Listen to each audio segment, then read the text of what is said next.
നമസ്കാരം. T20 ലോകകപ്പിലെ player of the ടൂർണമെൻറ്റായി തിരഞ്ഞെടുക്കപ്പെട്ടതിനു പിന്നാലെ ഇന്ത്യൻ ഹീറോ സഞ്ജു സാംസണ് ICCയുടെ അവഗണന. ICCയുടെ പുരസ്കാര പട്ടികയിൽ നിന്ന് മലയാളിയുടെ അഭിമാന താരം താഴെപ്പെട്ടു. മാസം തോറും ICC നൽകി വരുന്ന മികച്ച താരത്തിനുള്ള നാമനിർദ്ദേശ പട്ടികയിലാണ് സഞ്ജുവിന് ഇടം കിട്ടാതെ പോയത്.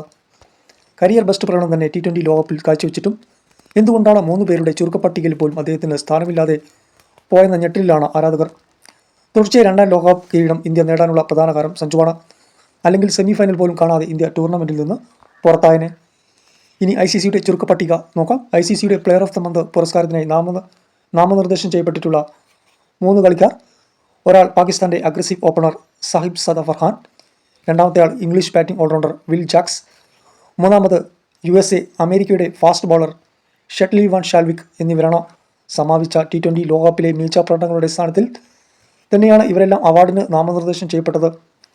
ടൂർണമെൻറ്റിലെ ടോപ്പ് സ്കോറർ കൂടിയായിരുന്നു സാഹിബ് സദഫർ ഖാൻ. 6 മത്സരങ്ങളിൽ നിന്ന് 76.60 ശരാശരിയിൽ 160.25 സ്ട്രൈക്ക് റേറ്റിൽ അദ്ദേഹം വാരിക്കൂട്ടിയത് 383 റൺസാണ്. 2 സെഞ്ചുറികളും ഇതിലുൾപ്പെടും. ടൂർണമെൻറ്റിൻ്റെ ചരിത്രത്തിൽ ഏതെങ്കിലും ഒരു എഡിഷനിൽ ഒരു താരം ഇത്രയും റൺസ് അടിച്ചുകൂട്ടിയത് ഇതാദ്യമാണ്. 2014 ലോകകപ്പിൽ ഇന്ത്യയുടെ മുൻ ബാറ്റിംഗ് ഇതിഹാസം വിരാട് കോഹ്ലി സ്ഥാപിച്ച 319 റൺസ് എന്ന ഓൾ ടൈം റെക്കോർഡാണ് സാഹിബ് സദഫർ ഖാൻ തിരുത്തിയത്. ലോകകപ്പിൽ ഒരു എഡിഷനിൽ ഒന്നിലേറെ സെഞ്ചുറികൾ അടിച്ച ആദ്യ താരമായും ഫർഹാൻ മാറിയിരുന്നു. ഇംഗ്ലണ്ടിനെ ബാറ്റിംഗിലും ബൗളിംഗിലും ഒരുപോലെ തിളങ്ങിയ താരമാണ് Jackson. 4 player of the match പുരസ്കാരങ്ങളും അദ്ദേഹത്തെ തേടിയെത്തിയിരുന്നു. 173.21 സ്ട്രൈക്ക് റേറ്റോടെ ഫിനിഷറായും 194 റൺസെടുത്ത് ജാക്സ് 11 വിക്കറ്റുകളും സ്വന്തമാക്കിയിട്ടുണ്ട്.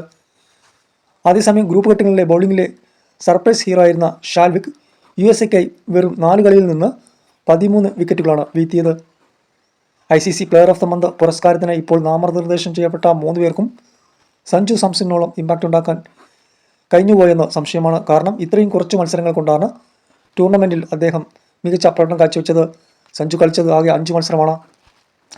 വെറും 5 മത്സരങ്ങളിൽ മാത്രമേ സഞ്ജുവിനെ ഇന്ത്യ കളിപ്പിച്ചുള്ളൂ. ഗ്രൂപ്പ് ഘട്ടത്തിലെ 2ാമത്തെ മത്സരത്തിൽ അസുഖം കാരണം ഫസ്റ്റ് ചോയ്സ് ഓപ്പണർ അഭിഷേക് ശർമ്മയ്ക്ക് പിന്മാറേണ്ടി വന്നപ്പോൾ പകരമാണ് സഞ്ജു ടീമിന് വേണ്ടി കളിക്കാനിറങ്ങിയത്. അതിനുശേഷം സൂപ്പർ 8ലെ ആദ്യ കളിയിൽ സൗത്ത് ആഫ്രിക്കയോട് 1 തോൽവിയേറ്റ് വാങ്ങി ടീം പുറത്താവാൻ രീതിയിൽ നിൽക്കവെയാണ് സഞ്ജുവിൻ്റെ തിരികെ വിളിച്ച് ഇന്ത്യ മികച്ച പ്രകടനം കാഴ്ചവെക്കുന്നത്.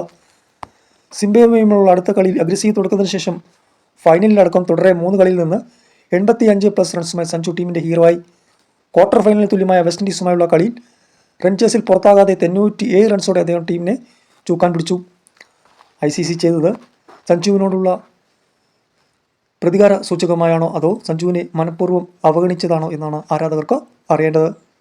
ചാനൽ കാണുന്നവർ സബ്സ്ക്രൈബ് ചെയ്ത് വയ്ക്കുക, അതുപോലെ തന്നെ ലൈക്ക് ചെയ്ത് വയ്ക്കുക.